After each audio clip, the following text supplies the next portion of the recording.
성도 여러분 평안하셨습니까? 우리는 지난 시간 사도행전 3장과 구조서 이야기를 통해서 우리의 사명을 살펴보았습니다. 여러분, 우리의 사명은 무엇입니까?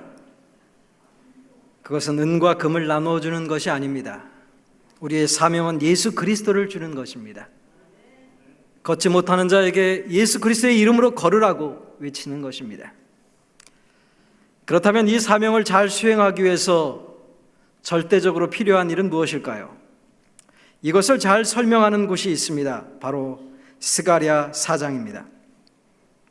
스가랴 4장 2절부터 3절에는 이런 말씀이 있습니다. 같이 한번 읽어볼까요? 시작. 그가 내게 묻되 내가 무엇을 보느냐? 내가 대답하되 내가 보니 순금 등잔대가 있는데 그 위에는 기름그릇이 있고 또 그 기름그릇 7 등잔이 있으며 그 기름그릇 위에 있는 등잔을 위해서 7관이 있고 그 등잔대 곁에 2 감람나무가 있는데 하나는 기름그릇 오른쪽에 있고 하나는 그 왼쪽에 있나이다 하고, 어느 날 스가랴 선지자가 이상을 보았습니다. 스가랴 선지자가 본 이상은 어떤 이상입니까? 이 사진으로 보면 이런 이상을 보게 되었습니다. 그런데 이 이상을 본 후 천사는 스가랴에게 그가 본 것이 무엇이냐고 묻습니다. 스가랴는 자신이 이상 중에 본 감람나무에 연결된 순금 등잔대에 대해서 설명합니다. 그러나 그 의미는 모른다고 대답합니다. 천사는 스가랴에게 그가 본 이상의 의미를 설명합니다. 스가랴가 본 이 이상의 의미는 무엇입니까?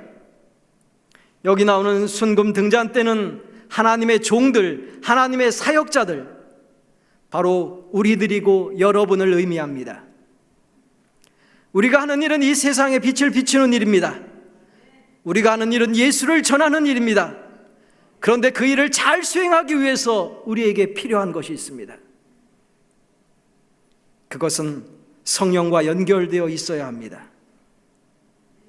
등잔대가 감람나무에 연결되어 있듯이, 그래서 기름을 계속적으로 공급받을 때 그 빛을 비추길 수 있는 것처럼 하나님의 사람들은, 하나님의 종들은 성령에 연결되어 있을 때 성령께서 주시는 힘과 능력을 받을 때만 하나님의 사업을 감당할 수 있고 빛을 비출 수 있는 것입니다. 천사는 이 이상의 의미를 스가랴에게 설명한 후에 결론적으로 이렇게 다시 스가랴에게 말합니다. 같이 읽겠습니다. 시작.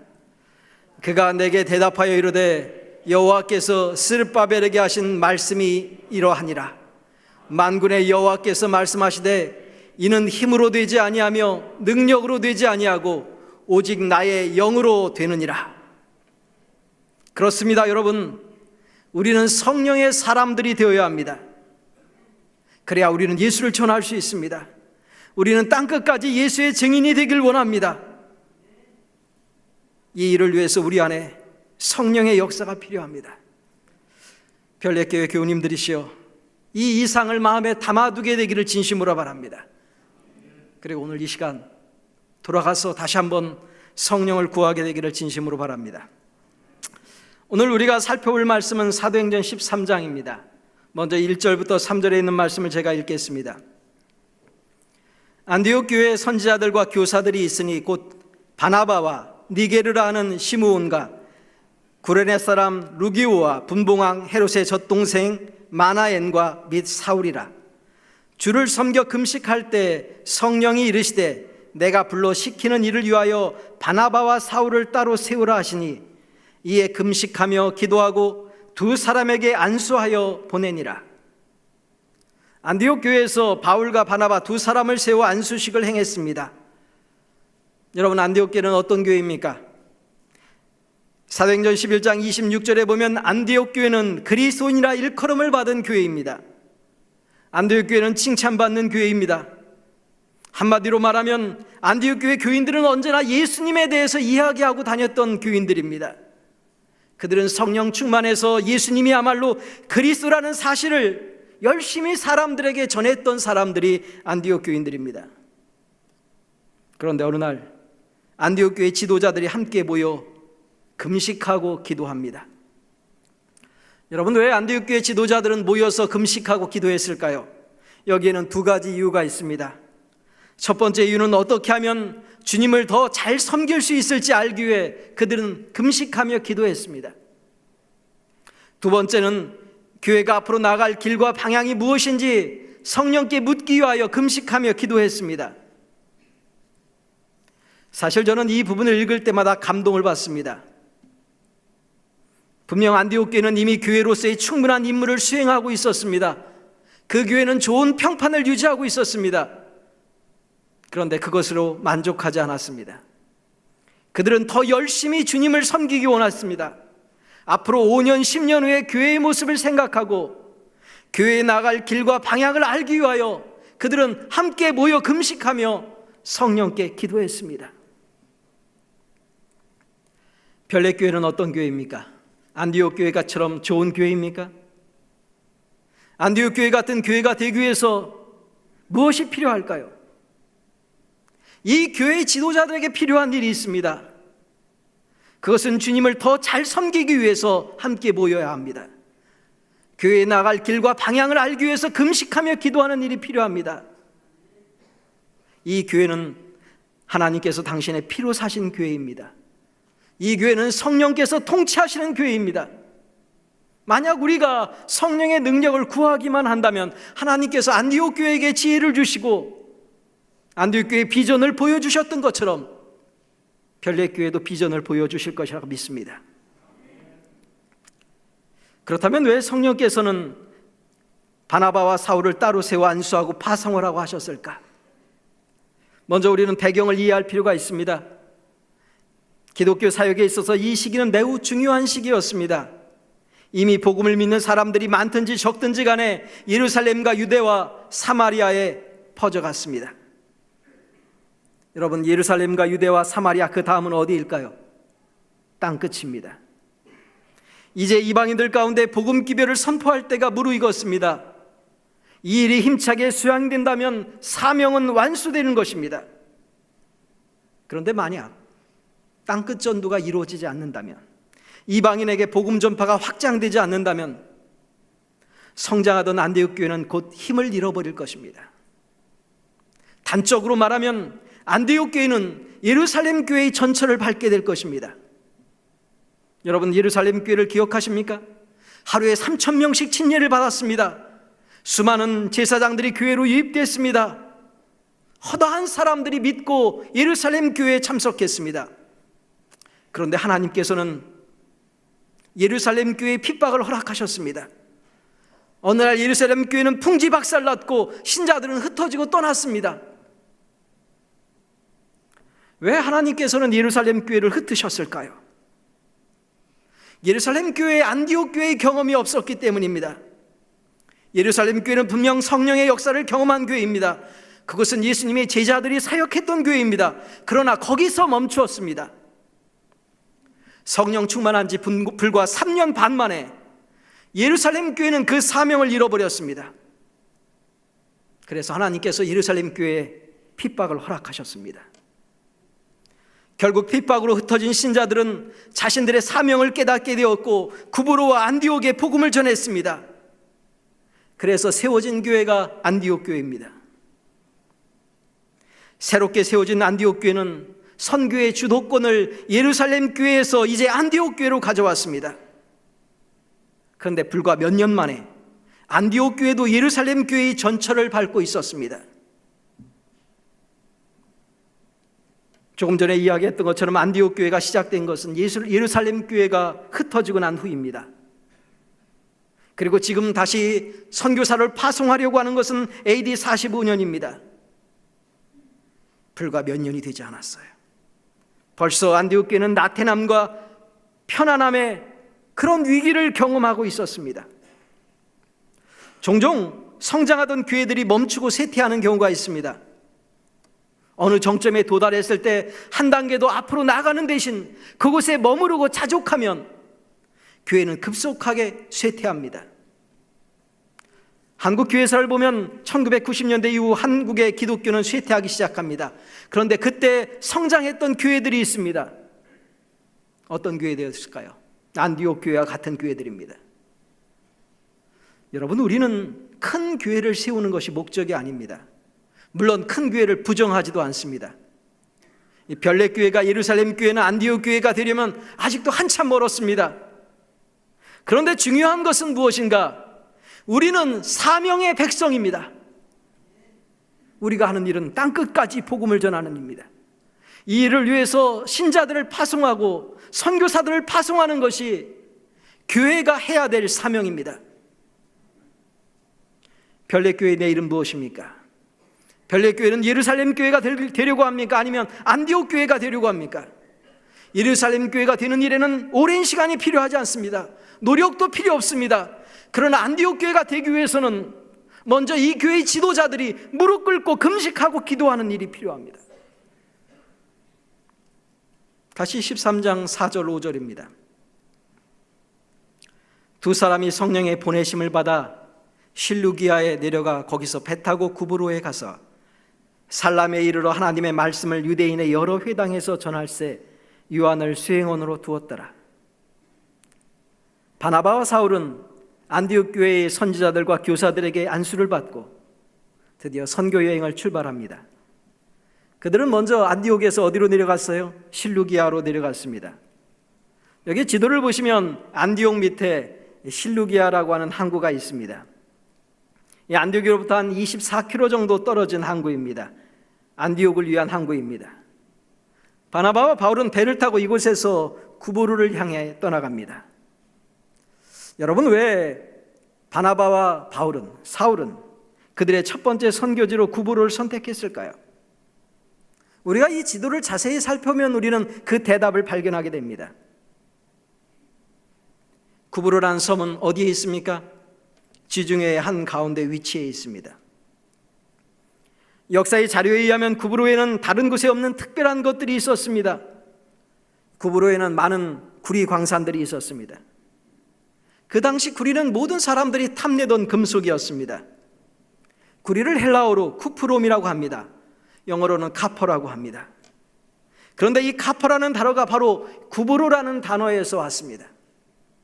왜냐하면 이 섬에는 많은 구리 광산이 있었고 구리가 이 섬에서 채굴되었기 때문입니다. 왜 바나바는 사울은 구브로라는 섬을 첫 번째 선교로 선택했을까? 여기에는 이유가 있습니다. 첫 번째 이유는 무엇인가? 이 구브로라는 섬은 마치 예수님 당시에 가버나움과 같은 곳입니다. 예수님께서 지상 사역을 하실 때 가장 많은 시간을 보내신 곳이 있습니다. 그것은 예루살렘이 아닙니다. 가버나움입니다. 그것은 왕의 대로에 위치해 있고 중요한 교통로상에 위치해 있었습니다. 많은 장사치들이 오고 갔고 사람들이 몰려갔습니다. 또한 돈이 몰려오고 몰려갔습니다. 그곳에서 많은 사람들은 각 지역으로 흩어졌습니다. 예수께서는 가버나움을 통해서 유대의 각 지역에, 로마의 각 지역에 세계로 당신의 복음을 전파하기 원하셨습니다. 그래서 가버나움을 선택했고 그곳에서 가장 많은 사역을 하셨습니다. 바나바와 사울도 예수님의 방식을 따르기 원했습니다. 그래서 그들은 구브로를 선택했습니다. 구브로는 유럽이나 아시아를 향하는 중요한 항로들이 있었습니다. 이 섬에는 좋은 항구들이 있었습니다. 많은 배들이 이 섬을 통해서 세계 각지로 나아갔습니다. 구브로에 복음을 전한다면 다시 그 구브로에 있는 사람들이 땅끝으로 나아갈 것입니다. 여러분, 땅끝으로 나아가기 위해서는 무엇이 필요합니까? 아마 옛날 요나가 하나님의 낯을 피하려고 도망하기 위해서 욥바로 내려갔고 다시스로 가는 배를 탔습니다. 아마 요나에게 있어서는 다시스는 땅끝이었을 것입니다.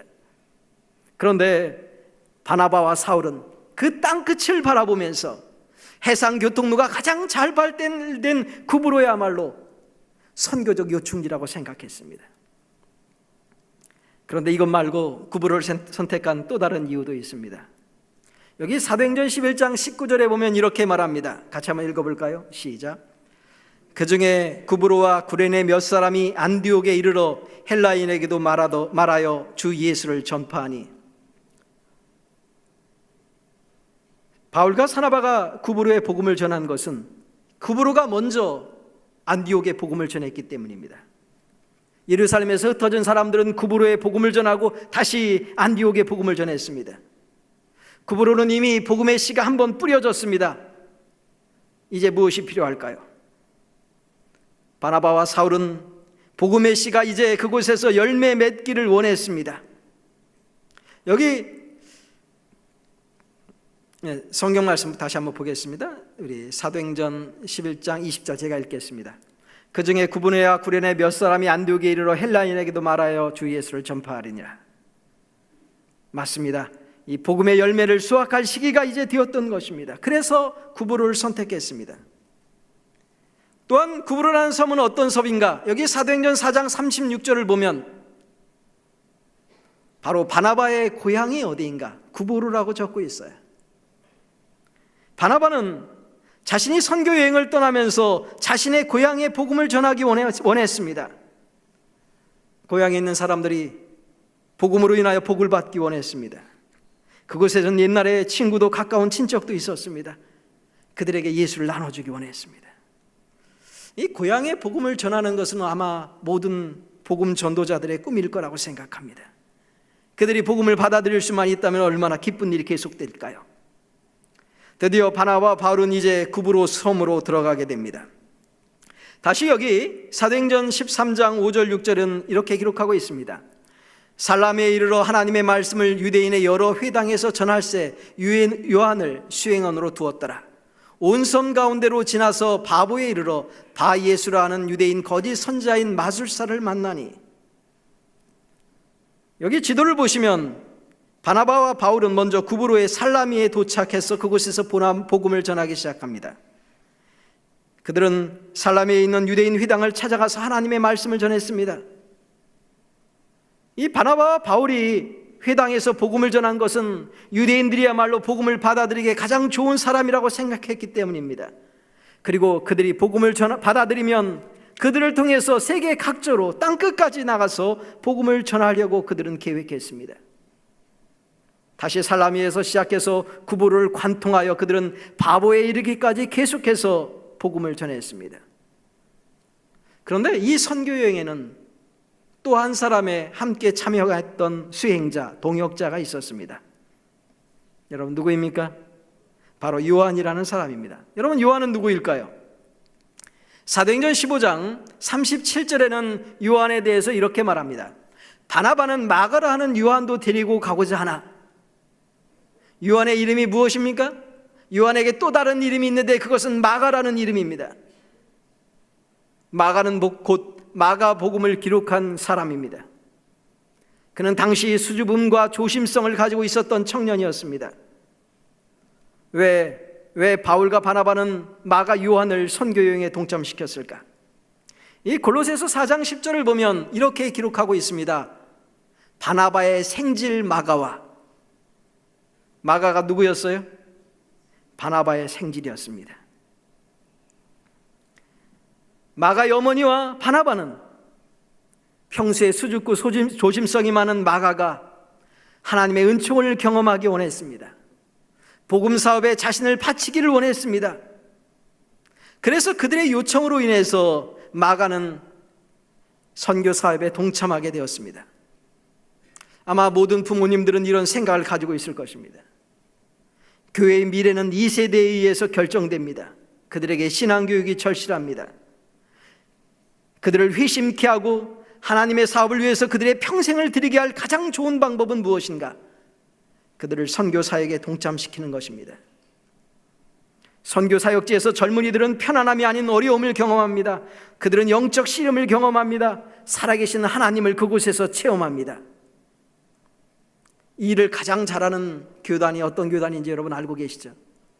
몰몬교입니다. 만일성도 예루스 그리스도입니다. 그래서 그들의 이 세대들이 가장 많이 남아 있습니다. 하여튼 바나바와 바울은 마가 요한을 데리고 구브로를 관통해서 바보에 도착합니다. 이 바보라고 하는 섬은 어떤 섬인가? 그것은 바로 비너스 여신의 출생지입니다. 여러분, 제가 어제 고린도에 대해서 설명하면서 이 고린도 지역은 누구를 섬겼다고 했어요? 비너스를 섬겼다고 했습니다. 그런데 그 고린도 교회의 특징에 대해서 선지자는 설명하면서 뭐라고 설명했습니까? 그들은 한순간의 쾌락과 환락에는 거의 아무것도 생각하거나 염려하지 않았다라고 묘사했습니다. 이 바보라는 성은 우상숭배, 특히 타락이 절정에 이뤘던 도시였어요. 여러분, 이 비너스라 신에 대한 이게 모양이 있는데, 이 비너스는 쾌락과 환락의 신입니다. 온통 이 바보라는 지역의 사람들은 쾌락과 환락에 빠져 있었어요. 하여튼 다시 지도로 돌아와서 이 바보에서 복음을 전하고 그곳에서 그러나 성공적인 선교 사역을 하고 드디어 바보를 출발해서 아시아를 향해서 배를 타고 갑니다. 여러분, 아시아에 어디로 갔다고 여기 기록하고 있습니까? 그들은 아시아의 버가로 배를 타고 항해를 출발했습니다. 그런데 바로 이때 문제가 일어나기 시작합니다. 그것은 무엇인가? 그 사역에 예상치 않았던 일이 일어났습니다. 선교 여행의 동역자 중에 한 사람이었던 바나바의 생질 마가가 선교 여행을 포기하고 집으로 돌아간 것입니다. 여러분, 왜 마가는 버가에서 선교 여행을 포기하고 집으로 돌아갔을까요? 이 버가라고 하는 곳은 어떤 곳일까? 헬라어로 펠게라고 하는 이름을 가진 곳입니다. 그 뜻은 탑이라는 뜻을 가지고 있습니다. 그런데 이 펠게라는 단어는 펠가모스라는 단어에서 왔는데 유세화된 곳이다라는 뜻입니다. 그의 이름의 뜻으로 우리가 이해할 때 이 펠게라는 곳은 아주 산악지역이나 거친 지역에 위치하고 있을 거라고 생각합니다. 우리가 잘 알고 있는 선한 사마리아인의 비유를 보면 그 한 사람이 강도를 만났습니다. 여러분, 그런데 그가 강도를 만난 곳이 어디입니까? 예루살렘에서 여리고로 가는 길목이었다고 적고 있습니다. 그 지역은 산악지역을 지나야 했어요. 그곳에는 강도들이 자주 출몰했습니다. 공격하기 쉽고 또한 숨기 쉬웠습니다.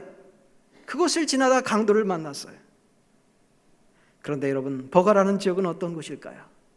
그곳에서 과연 어떤 일이 있었을까요? 고린도후서 1장 8절 9절에 보면 이런 말씀이 기록되어 있습니다. 같이 한번 읽어볼까요? 시작.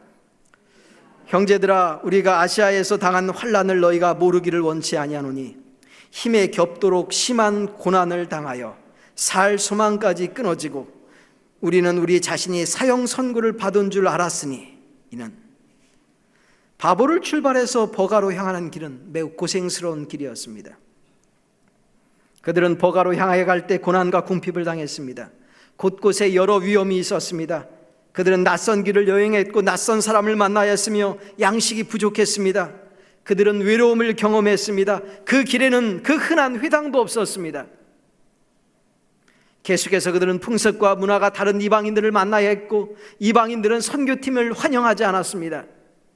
뿐만 아니라 그들은 강도의 위험과 산적의 위험을 당해야 했습니다.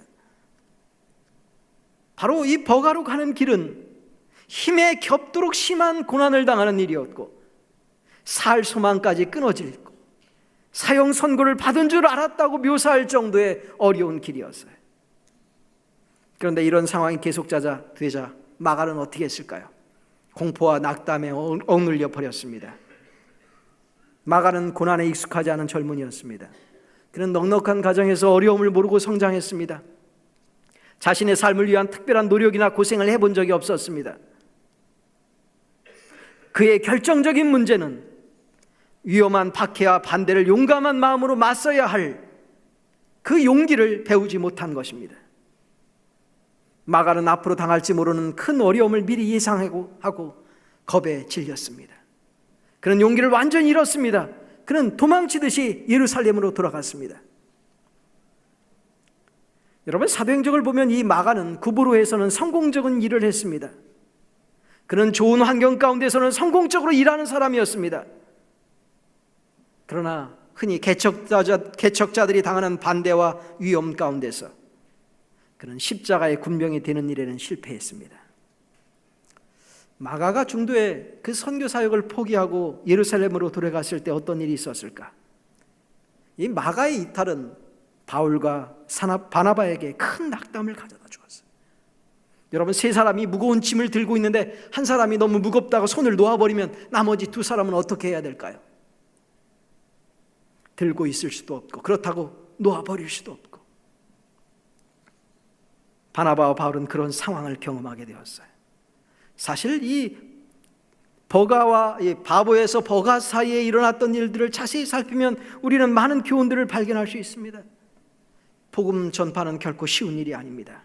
사단은 강력한 방어선을 구축하고 있습니다. 복음을 전파하기 위해서는 우리는 어려움과 고난을 극복해야 합니다. 아무도 복음 전파자를 환영해 주지 않습니다.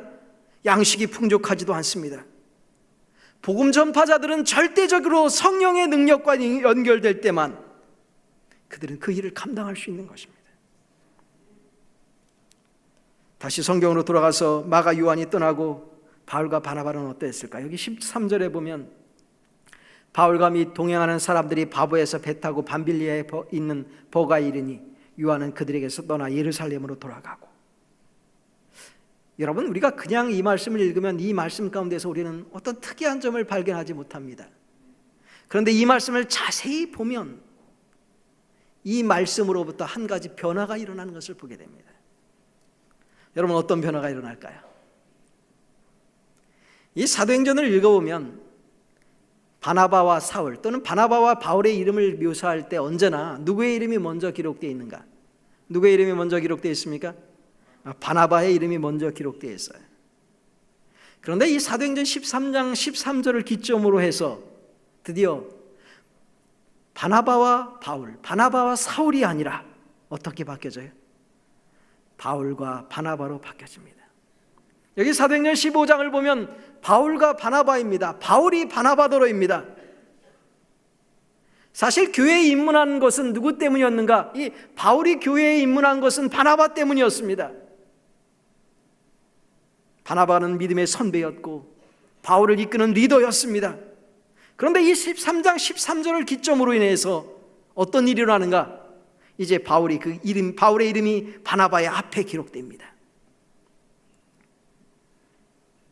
왜 바울의 이름이 바나바의 이름의 앞에 기록됐을까? 그것은 바로 이 버가에서 특별한 일이 있었음을 의미합니다. 그리고 버가에서 그들이 당한 그 난관을 극복하는 일에 누가 더 큰 믿음을 발휘했습니까?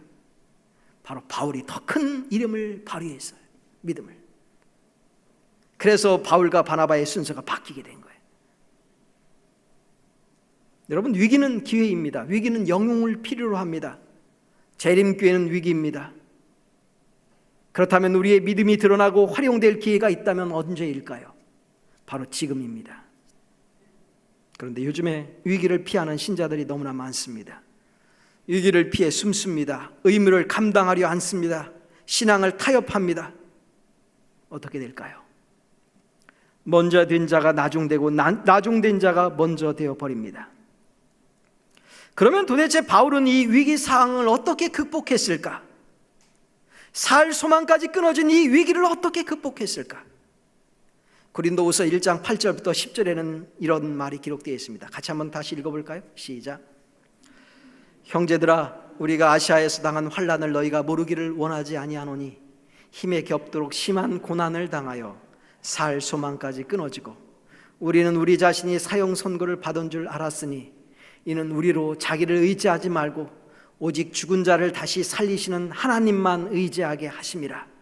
그가 이같이 큰 사망에서 우리를 건지셨고 또 건지실 것이며 이후에도 건지시기를 그에게 바라노라. 바울은 이곳에서 철저히 하나님만을 의지하는 법을 배우게 됩니다. 다른 모든 도움은 소용이 없고 하나님만이 그들의 의지요 유일한 도움이라는 것을 이곳에서 깨닫습니다. 예수님께서는 제자들을 선교 여행을 보내시며 여행을 위하여 두벌 로또 가져가지 말라고 말씀하셨습니다. 예수님께서는 오병이어의 기적을 일으키셨을 때 좋은 음식으로 제자들을 먹이지 않으셨습니다. 보리떡과 물고기로 그들을 먹이셨습니다. 왜 그렇게 하셨을까요? 이것은 당신을 따르는 제자들이 어떤 경험을 하게 될 것인지를 가르쳐주는 교훈입니다. 그들은 전적으로 주님만을 의지해야 합니다. 그들은 주님이 공급해 주시는 양식으로 살아야 합니다. 그 인도네시아를 찾아간 선교사 중에 인도네시아의 복음을 전한 선교사 중에 쇼트 목사님이라는 분이 계십니다. 이분이 인도네시아를 처음 찾아갈 때 그분은 뱃상만을 가지고 인도네시아를 찾아갔다고 합니다. 그런데 그곳에 교회를 세우고 신학교를 설립하고 인도네시아의 최고의 교회를 만들었다고 해요. 한 번은 사람들이 이 쇼트 목사님에게 그 선교 사역의 비밀이 무엇이냐고 물었습니다. 그랬더니 이 쇼트 목사님이 이렇게 대답했다고 합니다. 이 목사님이 신학교에 처음 입학했을 때 그의 아버지는 재산이 넉넉해서 그에게 통장을 하나 선물로 주었다고 합니다. 그 통장에는 4년 동안 생활할 생활비와 학자금이 다 들어있었어요. 그래서 그는 필요할 때마다 은행에서 돈을 찾아서 사용했습니다. 그런데 어느 날 수업 중에 간증 시간이 있었는데 어떤 학생은 등록금이 없어서 금식 기도를 했더니 등록금이 생겼다고 간증을 하고, 어떤 학생은 기숙사비가 없어서 철야 기도를 했는데 기숙사비가 생겼다고 간증을 하는데, 은행에 예치해 놓은 돈을 찾아 쓰는 목사님에게는 간증할 거리가 없었다고 합니다. 그래서 하루는 하나님께 기도했다고 합니다. 하나님, 저도 간증할 수 있게 해주십시오. 그런데 기도하는 도중에 하나님의 음성이 들려왔습니다. 어떤 음성이 들어왔을까요? 내 통장에 있는 돈을 전부 찾아 돈 없는 학생들에게 나누어주고 그들을 위해서 사용해라. 아쉬운 것이 있어야 부르짖어 기도하지, 그래야 응답받고 간증할 것이 있단다. 그래서 이 목사님은 은행에서 돈을 전부 찾아서 자기 몫으로는 한 푼의 돈도 남기지 않고 남몰래 친구들을 조사하여 기숙사비가 필요한 친구에게는 기숙사비를, 등록금이 필요한 친구에게는 등록금을, 잡비가 없는 학생에게는 잡비를 필요한 만큼 넣어서 그 방에 찔러두었다고 합니다. 특별히 철야 기도가 끝난 날 아무도 모르게 방문 틈에 그 봉투를 밀어 넣었어요. 여러분, 철야 기도가 끝나고 어떤 일이 일어났을까요? 기도하고 돌아온 학생들이 자기들이 필요한 금액이 방에 있는 것을 발견하고 함성을 지르고 야단이었습니다. 그런데 정작 그날부터 이 목사님은 고민에 빠졌습니다. 돈이 없기 때문입니다. 다른 학생들은 기도 응답 받았다고 단잠을 자는데 목사님은 그날 밤 철야 기도를 하기 시작했어요. 아버지, 등록금도 없고 잡비도 없고 제게 한 푼도 없는데 어떻게 해야 합니까? 주님이 해결해 주셔야 합니다. 그런데 그 목사님은 졸업할 때까지 기도 응답을 통해서 그의 모든 것을 해결했다고 기록하고 있어요. 그리고 이 누적된 그의 신앙의 체험은 동기들보다 가장 빠르게 교회를 개척할 수 있었고, 빈손으로 인도네시아의 불모지에 그가 찾아왔지만 그곳에서 교회를 짓고 대학을 세웠다라고 이야기했던 것입니다. 여러분, 우리에게 부족한 것이 있다면 무엇일까요? 부자 법관에게 필요한 것이 있다면 무엇일까요? 우리는 하나님을 의지하는 일에 있어서 너무 자주 실패합니다. 여러분, 사도행전을 보면 바울과 바나바가 전적으로 하나님을 의지했을 때 그들 가운데 놀라운 일이 일어났다고 기록하고 있어요. 어떤 일이 일어났을까요? 바울의 가슴은 멸망하는 영혼들에 대한 열렬한 사랑으로 충만하게 되었다라고 적고 있어요. 여러분, 안일과 편의 가운데서는 영혼에 대한 사랑이 있을 수 없습니다. 우리의 가슴을 멸망하는 영혼들에 대한 뜨거운 사랑으로 만드는 일, 그것은 무엇인가? 그것은 우리가 전적으로 하나님을 의지하는 때입니다. 뿐만 아니라 그 일은 언제 일어났었습니까? 우리가 잘 알고 있는 것처럼 그 일은 이미 오순절 당시에 일어났었습니다. 그런데 오순절 당시에 일어났던 그 일이 다시 오늘 이곳에서 반복하고 있는 것입니다. 성령의 사람들은 어떤 사람일까요? 그 사람들은 하나님만을 자신의 의지요 도움으로 받아들이는 사람들입니다. 하나님을 자신의 주인으로 모시는 사람입니다. 그렇게 할 때 그들의 가슴은 영혼들에 대한 뜨거운 사랑으로 바뀌어지는 것입니다. 제가 좋아하는 한 말씀이 있습니다. 여기 에레미야 20장 1절 2절입니다. 같이 한번 읽어볼까요? 시작. 임멜의 아들 제사장 바수울은 여호와의 성전의 총감독이라. 그가 에레미야의 이 일을 예언함을 들은지라. 이래 바수울이 선지자 에레미야를 때리고 여호와의 성전에 있는 베냐민 문 위층에 목에 씌우는 나무 고랑으로 채워 두었더니. 에레미야서를 읽다 보면 우리는 이 멸망을 예언하고 또 바벨론에 항복하라고 하는 에레미야의 기별 때문에 그가 얼마나 많은 고생을 당했는지, 우리는 자세히 알 수 있습니다. 에레미야의 삶은 고난과 고통의 연속이었습니다. 단 한 가지 이유 때문이었습니다. 그것은 무엇입니까? 그가 하나님의 기별을 전했기 때문입니다. 그러면 도대체 이 에레미야는 어떻게 그 고난과 고통의 길, 하나님의 말씀을 전하는 길을 걸을 수 있었을까? 다시 20장 7절에는 이런 말씀이 기록되어 있습니다. 여호와여, 주께서 나를 권유하심으로 내가 그 권유를 받았사오며 주께서 나보다 강하게 이기셨으므로 내가 조롱거리가 되니 사람마다 종일토록 나를 조롱하나이다. 여기 에레미야가 뭐라고 이야기해요? 내가 권유를 받았다라고 이야기합니다. 주께서 나보다 강하사 이기셨다라고 말하고 있습니다. 권유를 받았다는 것은 히브리어로 파타라는 단어인데 유혹하다, 설득하다, 속이다라는 말이에요. 그러니까 하나님의 설득에 그가 넘어갔다는 그런 표현입니다. 이 말은 무엇을 의미합니까? 에레미야는 힘들면 힘들수록 하나님께 더 가까이 나아갔습니다. 그래서 그곳에서 하나님의 말씀을 들었습니다. 성령께서 그에게 말씀하셨습니다. 그런데 여기 본문의 표현을 보면 주께서 나보다 강하사 이기셨으므로 라고 표현하고 있어요. 성령의 사람들의 특징이 무엇일까? 여러분, 그 사람들은 하나님이 자신을 이기게 합니다. 성령의 음성에 결코 굴복합니다.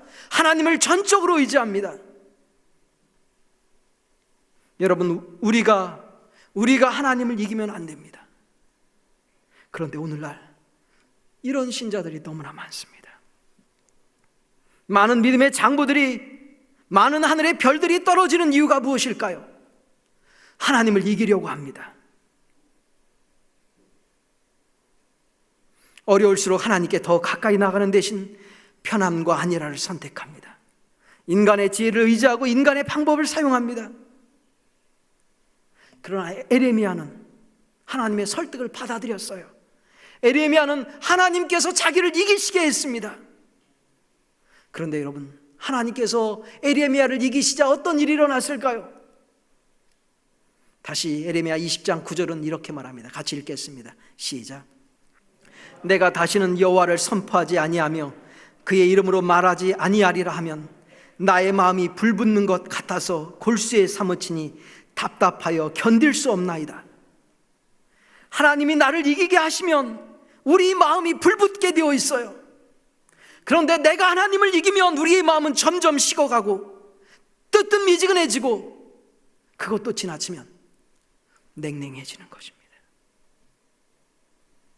예루살렘과 안디옥의 차이가 무엇입니까? 바울과 바나바의 이름의 순서가 바뀐 이유가 무엇입니까? 여러분은 하나님이 여러분을 이기게 하십니까? 아니면 여러분이 하나님을 이겨가면서 살아가고 계십니까?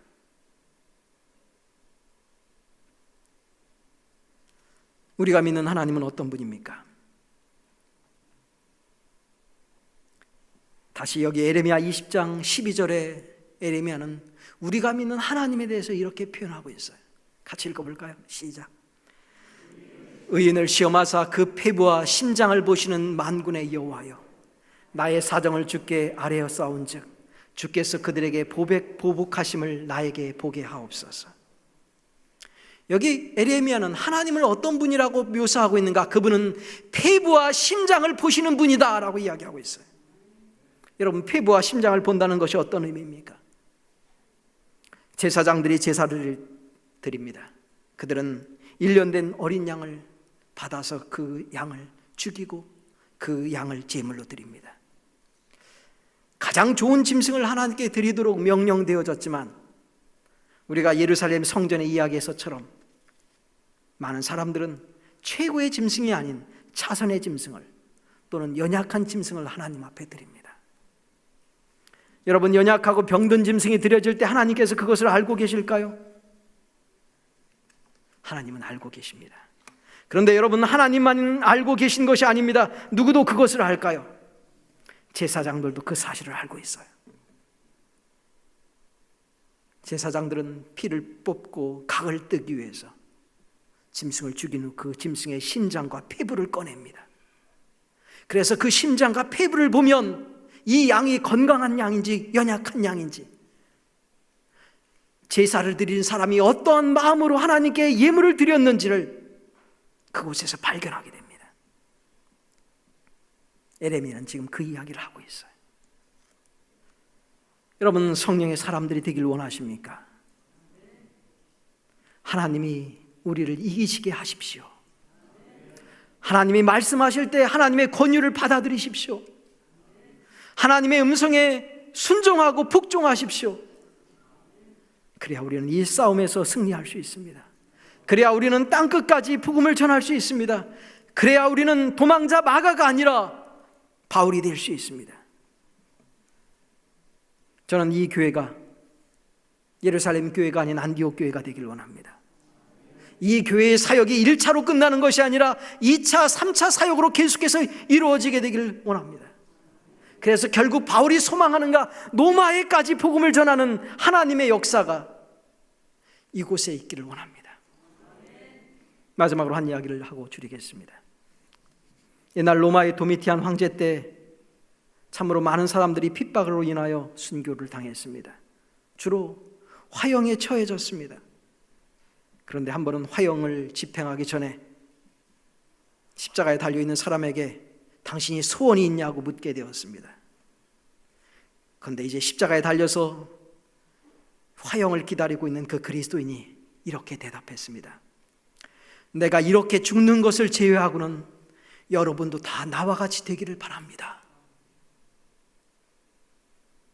별내교회 성도 여러분, 바울처럼 순교를 당하는 것 말고는 여러분 모두가 바울 같은 사람이 되길 원합니다. 여러분 모두가 에레미야 같은 사람이 되길 원합니다. 가슴이 뜨거워서 주체할 수 없는 성령의 사람들이 되길 원하면서 말씀을 드리겠습니다.